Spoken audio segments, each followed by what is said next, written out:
Sabi nila, hindi mo daw kailangan ng pera para maging masaya. Agree ka ba doon? Ako hindi.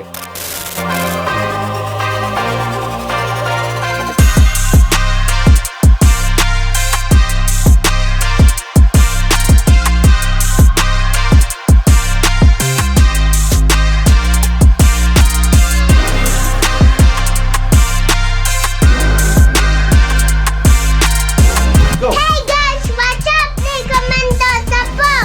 Yo, like subscriber!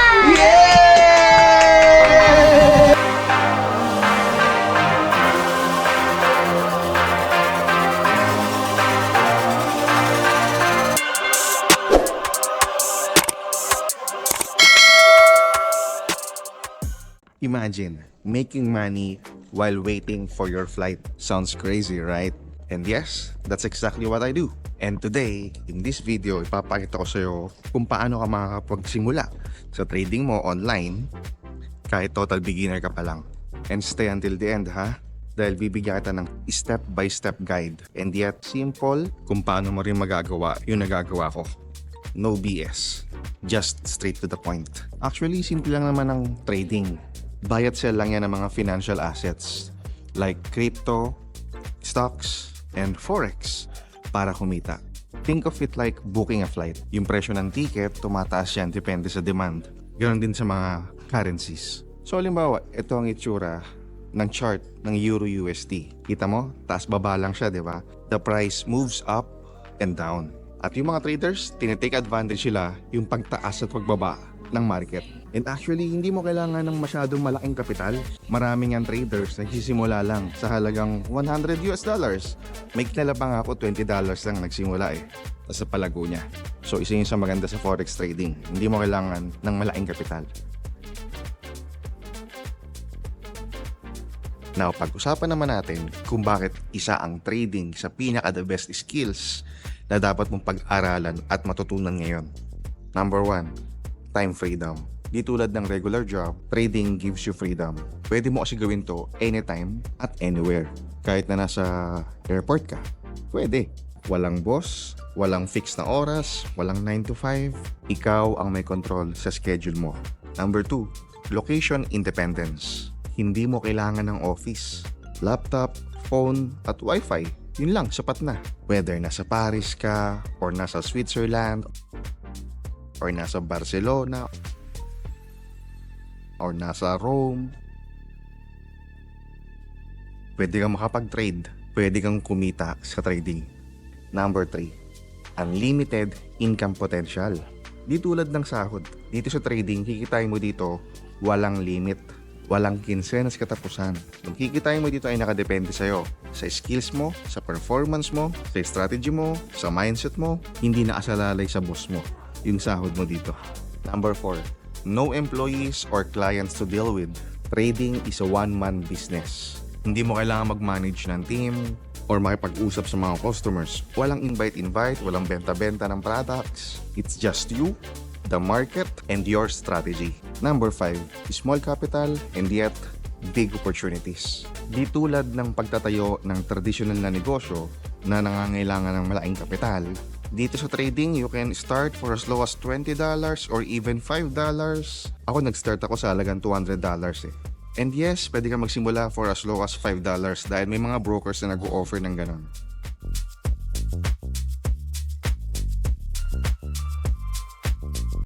So right now, dito nga pala ako sa business lounge ng Etihad Airlines. Alright, so while waiting for my flight, dito muna ako mag-relax, kakain, mag-relax, mag-chill, iinom, mag-relax. Ulit lang. At habang ninintay ko yung flight ko, eto, pag-usapan muna natin yung ilang bagay na dapat mong malaman bago tayo dumiretso sa trading. So number 1, tips. Ito yung measurement ng bawat galaw ng price sa trading, sa forex. Kumbaga sa tape measure, ito yung centimeter or millimeter or meters, kilometers.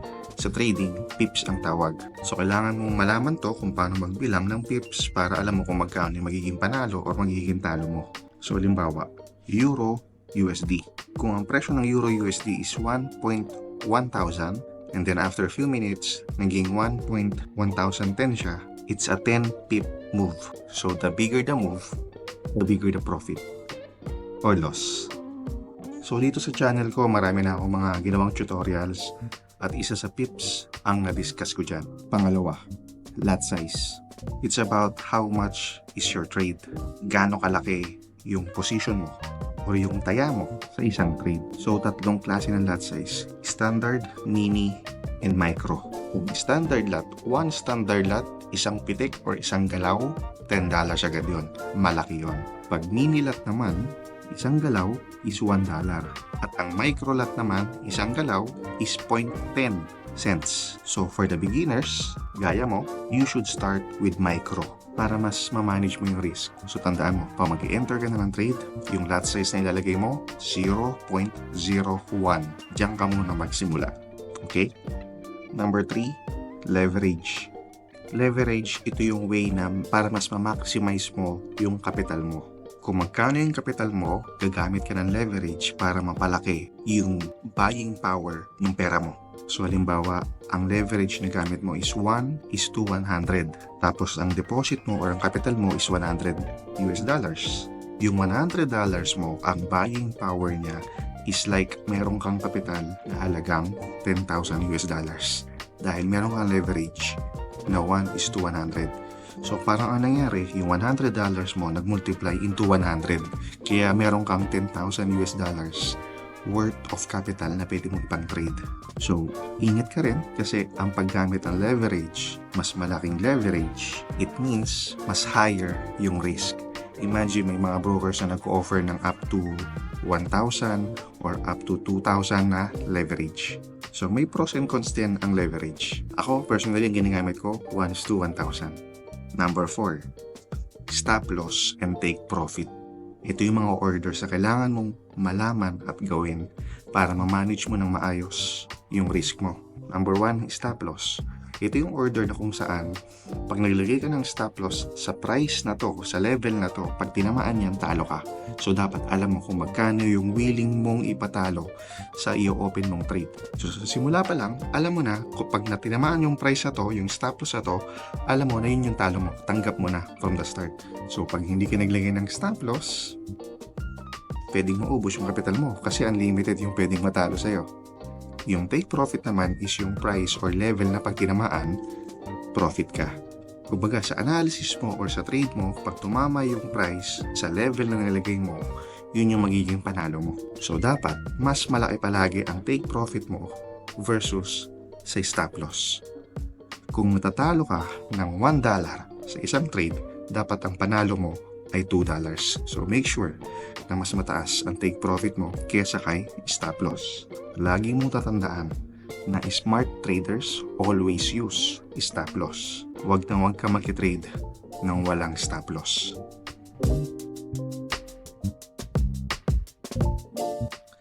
Ngayon, pag-usapan natin yung trading na.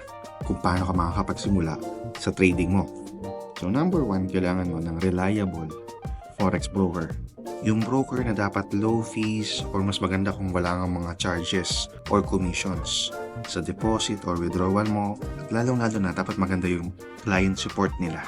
So ako personally, ang ginagamit ko at ang nire-recommend ko sa mga students ko sa Lifestyle Trader Academy is XM.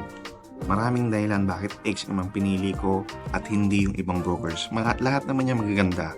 But for me, may mga bagay ako nakita sa XM na hindi ko nakita sa iba.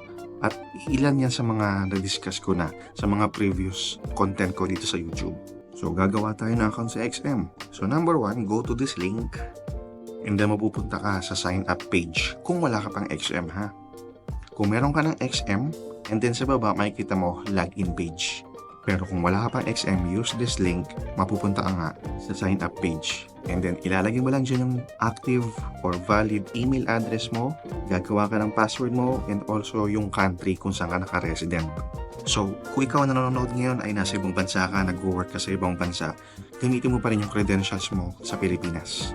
Kasi ang ipapasa mong valid ID and proof of residency is yung nasa Pilipinas. So, once na makapag-create ka na ng account dyan, i-verify mo lang yung account mo, papasa ka lang ng valid ID, passport or driver's license or whatever. And then proof of residency mo. Ako ang ginamit kong proof of residency is yung aking driver's license. Any ID na merong address, pwede yun. And then once na nakapag-create ka na ng account at verified na yan, pwede ka na makapag-deposit. Maraming deposit option dito kay XM. Ang pinakamadali, GCash. Lagi mo tatandaan kung paano ka nag-deposit, kung ano yung mode of deposit na ginamit mo, yun din ang gagamitin mo sa withdrawal. So kung nag-deposit ka via GCash, sa GCash mo rin i-withdraw yung magiging profit mo in the future.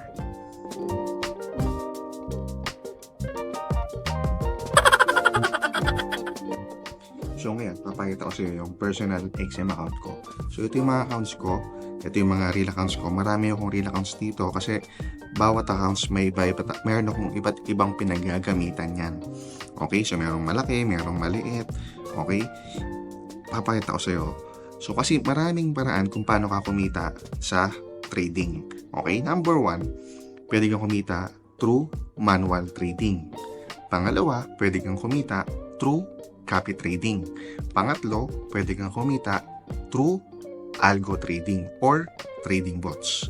So lahat yan ginagawa ko kasi nga sobrang daming opportunity na pagkakitaan sa trading. Ba't ko naman palalampasin pa yung iba? So lahat min-maximize ko. So, papakita ko sa iyo. Number 1, meron ditong investor account. Makikita mo dito na yung account na to ay merong nakatag na investor. Okay, ito yung account ko for copy trading. Ibig sabihin ng copy trading is nagka-copy ako sa ibang traders. Okay, so meron akong ginawang tutorial about copy trading. Panoorin mo mamaya, bisitahin mo tong channel ko, nandyan yan. Okay, sinong kinokopya ko? Sarili ko. Okay, so syempre, kayo pa magkitiwala, edi sa sarili ko. So kung gusto mong matutunan or malaman kung paano ka makakopya sa akin, panoorin mo yung tutorial video about copy trading. Ito yan. Okay? Pangalawa, manual trading. So sa manual trading ko, marami akong accounts for manual trading. Isa na rito is itong account na to. Okay?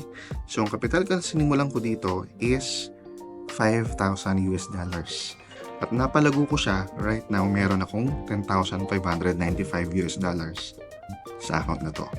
Manual trading yan. Ibig sabihin, ako yung active na nag-trade. Lahat. Ako nag-analyze, ako nag-research, ako nag-enter ng trade, ako nag-close ng trade, ako nagbantay ng trade. Ako lahat. Right? So far, nakakatuwa. Thank you, Lord. Nadoble ko yung aking kapital. Okay? At yung pangatlo naman, na way kung paano kumita, is yung trading bot. So dito, meron ako dito na malaki. Dito ko ginagamit yung aking trading bot, yung algo. Ang tawag ko dito is LTA Gold Algo. Alright, ginamit ko yung LTA Gold Algo or ginawa ko yung LTA Gold Algo so that nagagawa akong kumita sa trading kahit tulog ako, kahit busy ako, kahit wala akong oras, kahit nasa biyahe ako, kahit na nasa eroplano ako, tuloy-tuloy pa rin ang profit because of technology, which is yung algo. Alright? So, marami na akong ginawang video about LTE called algo. Visit mo lang yung aking YouTube channel, of course. So, don't forget to subscribe para mapanood mo yung mga video about LTE called algo. So, ang kapital ko dito is 20,000 and then every week, nagwi-withdraw ako. So, this week, kumita ako ng $4,517 sa account na to. Siyempre, isa sa tanong mo kung nakakapag-deposit, ang tanong, yung pera ba na yan? Pinapakita mo sa amin, profit, or marami kang pera dyan. Nawi-withdraw ba yan? Baka naman display lang yan. So, number 1, lahat ito ay mga real account. Makikita mo dito merong demo account, diba? Okay, may demo account. Yan yung mga fake money. So, pag nakalagay is real, which is ito, may real, lahat yan ay tunay na accounts. Ibig sabihin, tunay na pera yan lahat. Before ko kayo turuan kung paano ako nag-trade, ipapakita ko na rin sa inyo on the spot dito kung paano nga ba makapag-withdraw. Okay? So, ready ka na? Mag-withdraw tayo. Papakita ko sa'yo. So that makita mo rin, no? Habang nire-record ko itong video na to, kung mabilis ba or matagal yung withdrawal process. Tingnan natin. So ngayon, magwi-withdraw ko dito sa aking manual trading account. Ito yung merong 10,595. So i-withdraw ko yung profit na $5,000 US dollars. So click mo lang yung withdraw. And then dito, maraming options kung paano mag-withdraw. So ako, gusto ko ipakita sa iyo kung paano mag-withdraw via GCash. So pipiliin lang natin yung GCash. So syempre, ilalagay mo lang yung GCash number mo and then yung amount ng i-withdraw mo. So ayan, $5,000 US dollars ang i-withdraw ko. Click mo lang yung I declare and then click mo na yung request. Ayan. So, ang matatanggap ko sa GCash ko is $288,279 US dollars. Eto. Ayan, kita mo? So ngayon, ipapakita ko sa iyo yung GCash, no? So right now, meron akong 50,000 sa aking GCash. So yan, nasa Abu Dhabi ako kaya may lumalabas sa ganito sa aking GCash, no? So dito ngayon, papasok yung aking withdraw sa XM account ko. Sana pumasok agad para mapakita ko sa iyo na pumasok na dito, no? So mamaya-maya abangan natin. So habang hinihintay natin na pumasok yung aking withdrawal dito, let me show you paano ako nagte-trade or paano ko ina-analyze yung market. Alright, so sa pag-analyze ko ng market, gumagamit ako ng ibang app or software. Tradingview.com. Diyan ako nag-analyze ng market. At ito ang itsura niya. So dito, ang tinatrade ko dito is XAU USD or gold. So gusto ko tinatrade to kasi yung volatility nito mas malala or mas magalaw kaysa sa mga forex pairs. Ang tuturo ko sa iyo dito is isa sa pinaka-favorite and yet sobrang easy na maintindihan kung paano mag-analyze ng market. Ang kailangan mo lang is horizontal line at saka pa-slant na line, ano bang tawag doon? Oblique or yeah, yung ganon. Okay, tsaka ganon. Okay, yun lang. Pag horizontal line, ang tawag natin dyan ay support and resistance. Sahig at kisame. Okay? Yun lang yun. Tatandaan mo ha, ang support, sahig, ang sa resistance, kisame. So, pag tumalon ka, tumama yung ulo mo sa kisame, mauntog ka, mangyayari, bababa. Pagka naman pumuwersa ka sa sahig, patalon, tumatalon ka. Diba? Umaangat ka. Okay? So, dito, hahanapin mo, number 1, saan nagbabounce yung price or yung candles. Ang tawag sa mga yan, candles. Sa mga bars na yan, candle bars. Candle bars. Okay. So, makapansin mo dito, gumagamit ako ng mga tools dito, no? Tulad ito. Ayan. Dito, mapapansin natin na ilang beses nagbabounce yung price dyan. Ibig sabihin, nire-respeto niya yung price na yan. Okay? So, ang tawag dyan ay resistance kasi nasa taas eh. Nasa taas. Okay? So, hanap tayo naman sa ibaba. Okay. So, let's say, marami akong mga drawing pala rito, no? Okay, ito maganda, oh. Diyan mo makikita kung saan yung mga areas na nire-respeto ng price. Ang tawag dito is areas of value. Ibig sabihin, merong nangyayari sa mga area na yan. Bakit siya nag-i-stop doon sa area na yan? So, tulad nito. Dito, nung wala pa tong pataas na yan, okay, nire-respeto niya dyan. Tapos, nung nag-breakout, tumuloy-tuloy na siya. Okay, so yan yung mga areas na hahanapin mo. Like for example, dito. Imaginein mo if wala pa to. Wala pa yan, di ba? And then, nasaan na yung undo? Yan. Okay? Nung ang nangyari na ay umangat yung price dito, okay, maganda mag-enter ng trade dito. E di kuha mo yung buong move na yun. Okay? So, isa yan, no? So, ang tawag dito is uptrend. Uptrend ang tawag dito.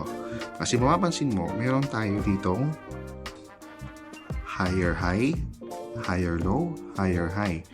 Okay? Series of higher high and higher lows ang tawag doon is uptrend. Kapag pababa naman, series of lower low, series of lower high, downtrend naman yon. Okay? So, dito actually, bigyan kita ng shortcut. Gumawa na ako ng sarili kong indicator para mas maging madali ang trading ko. Okay? So, mapapansin mo dito ngayon, gumagamit ako dito ng indicator. So, for example, dito, pag nilabas ko to, the Lifestyle Trader Scalping Strategy, may mga lumalabas na banana, may mga lumalabas na talong. At pag lumabas yan, ibig sabihin, that's a signal na dapat ako mag-enter ng buy or mag-enter ako ng sell trade. Okay? So, halimbawa, kung may lumabas na banana, magbabay ako. May lumabas na talong, magsisell ako. So, yan. Isa yan sa mga dinevelop ko na indicators kung paano mas magiging maganda yung trading ko. Marami na akong mga dinevelop na indicators para mas maging simple at madali yung trading ko. At pag meron na ako nakitang signal sa trading view or nakapag-analyze na ako at meron na ako nakitang magandang entry sa pag-analyze ko sa trading view, pupunta na ako sa aking trading app which is MT5. Yun yung account ko. MT5 app ang gamit ko sa pag-trade. Ito ang itsura niyan. Unfortunately, Sabado ngayon, as of the making of this video, so saradong market, hindi gumagalaw ngayon to. Okay, pero makikita mo dyan ako nag-trade. Ayan, okay. Dito ako nag-enter ng trade. Ito yung lot size na sinasabi ko kanina sa'yo. So, as a beginner, 0.01 ka lang muna. Tandaan mo yan ha. Ito yan ha. Yung lot size na yan ha. 0.01 lang muna ha. Para hindi ka mapahamak. Baka magulat ka pag enter mo ng trade. Ang nakalagay pala dyan is 1. Yari ka. Magulat ka, laki agad ng talo. Magpanik ka. At kinlose mo yung trade, sayang, talo ka agad. So make sure, 0.01 lang muna yung lot size mo. And then, sa kaliwa, dito mo makikita yung sell at saka yung buy. Alright? So, meron na akong ginawang video about kung paano i-navigate yung MT5 app, kung paano ko ginagamit sa trading ko. Maganda, i-review mo rin yon kasi yon step by step din yon. And ito, ang good news, na-receive ko na yung email ng XM na pinaprocess nila yung aking withdrawal. Ito. Yan o. 5,000 US dollar. Nahati yung 5,000 no? Pero yan yon. So naka-receive na ako ng email at inaayos na nila. So anytime soon, marireceive ko na yung pera sa aking GCash account. Yes. Later. So eto na nga guys. Pumasok na nga yung ating withdrawal sa ating GCash. So yan, pa-flash ko yan dito. Ganon kabilis ang withdrawal sa XM. Hindi pa ako nakakaalis dito. Hindi ko pa yung boarding ko, yung flight ko. And after few minutes, na-receive ko na 5,000 US dollars. So yeah, isa yan sa the best feature ng XM. Very fast withdrawal. So yeah.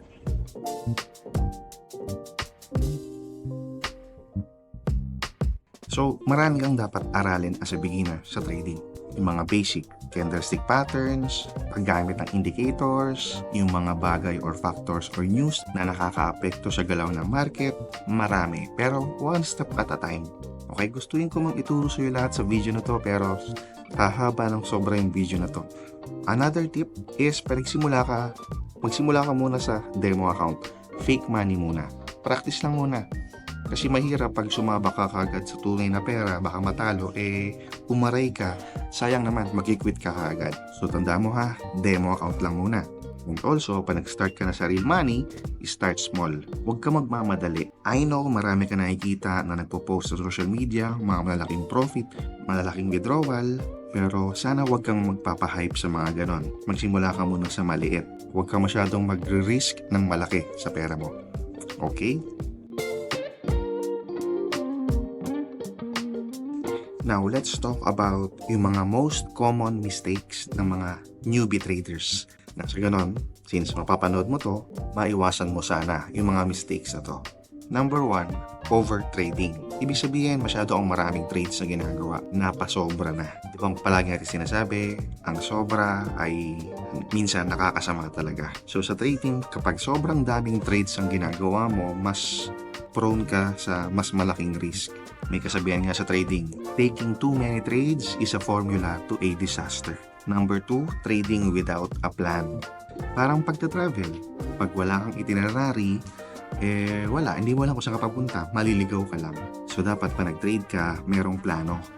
Huwag mo siyang gawing sugal na bahala na si Batman. Kailangan pag mag-enter ka ng trade, palaging merong rason. Bakit ka magbabay? Bakit ka magsisell? Hindi pwedeng feeling ko lang. Feeling ko aangat, feeling ko bababa. Huwag ganon. Pangatlo, not using a stop loss.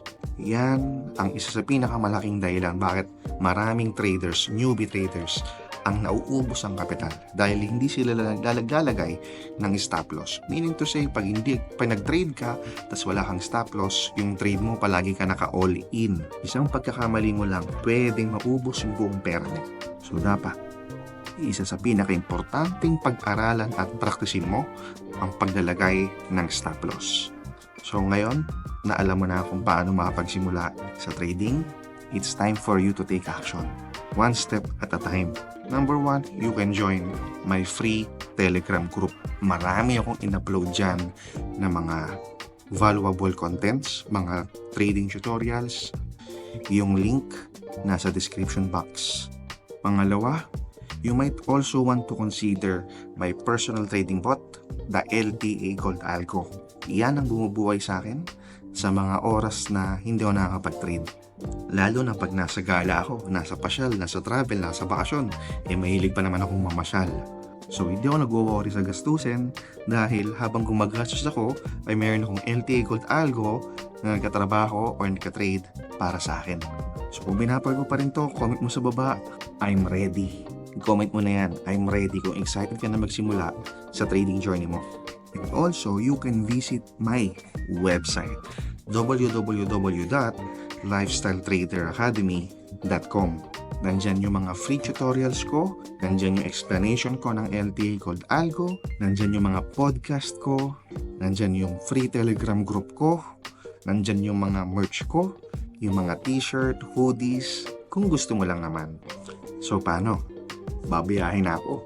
Boarding na kami. Kita-kits na lang sa Lifestyle Trader Community ha.